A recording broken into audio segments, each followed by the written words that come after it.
Amjambo wote. Amjambo.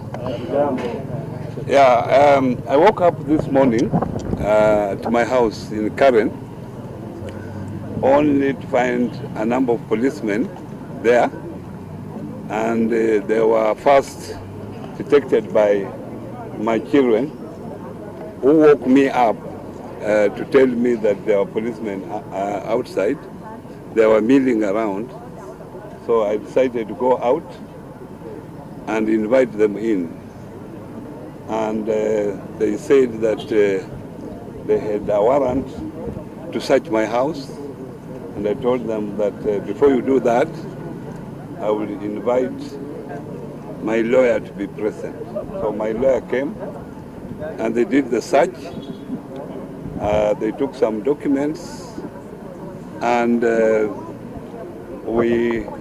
asked me a few questions if I had guns in the house. What business do I do with Baba? And then they said they had some few issues to ask me about Kakamega County. When I came here, I told them I was not in a position to answer any question until I'm briefed on issues that I'm supposed to comment on, so that I acquaint myself on the issues, because you know very well, I left the county 1 year ago, and I'm not privy to the documents that they have from the county. And also they wanted issues to do with 2013, 2014, which obviously I could not remember. So we have been here. They started the interviews, but they could not go far because I could not remember some of the issues. So we agreed that they will avail the issues to me so that I can come later to clarify on some of the issues. So which were some of these issues? They never told me the issues. They said they wanted to interview me, and they were saying mostly it was on procurement. Yeah. Do you think it's political? Obviously, this is political, yes. And you can see that I have been in the county for 10 years. No EACC came to my office, even one day. And I have been away one year since I left governorship. Nobody came my way on any investigation. I was Minister for Planning. Nobody came to my office for any investigation. So I would wonder why, when I have retired, that someone is coming to ask me about 2013, 2014. Is that fair to me? No. Yeah. So do you think? So this is all politics, and we shall deal with it politically. Correct. Yeah. Correct. Do you think it's to do with the president's tour in Western over the weekend? That? The president is also visiting Western. That's why the reason. Yeah, maybe. Yeah, maybe that's what they are linking to. Yes. I wasn't aware that he was visiting anyway. Yeah, so maybe that is the case. Yes. The ground is hostile. Yes. Another question? So when are you coming back, maybe, or they have to? They told me they will communicate to me when I should come back, and I told them anytime they communicate to me, I'm free to come. Yes. Yes. Did they mention any figures of the amount they are? No, they never. They never. I have just been hearing that they have been interviewing some contractors. Yeah, but I have not had time to sit with those contractors. And since, furthermore, I have left the county, I'm not privy to any information about the county. I cannot access any document of the county because I'm no longer an employee of the county. Did they take anything from your house? Yes, they took some documents from my house. Yes. Thank you. Yes. And those are personal documents. By the way, I was not arrested as such.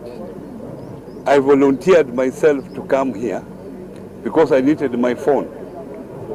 So when I came here, because they told me I could remain, then I signed for the documents they have taken, then they will call me when to come. But I insisted, because I have only one phone, let me come. Because they had taken my phone.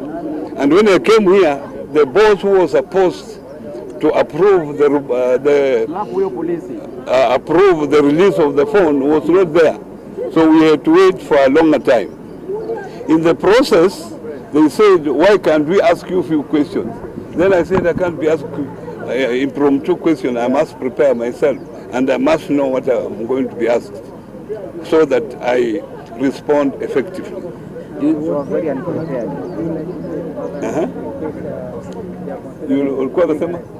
Okay, Governor, will this affect the current talks between the two sides of the government? I can't say, but obviously we were in these talks in good faith.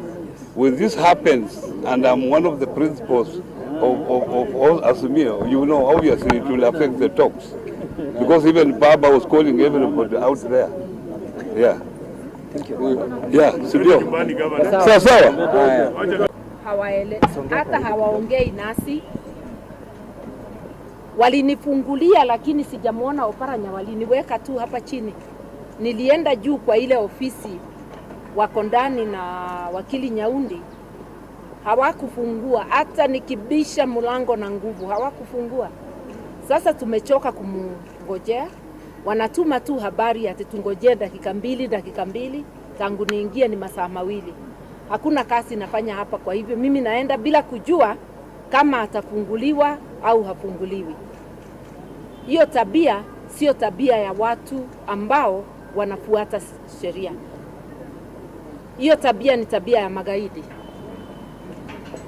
He is being held. Nyaundi advocate. But he called me as senior counsel even though Nyaundi was there. They refused to open.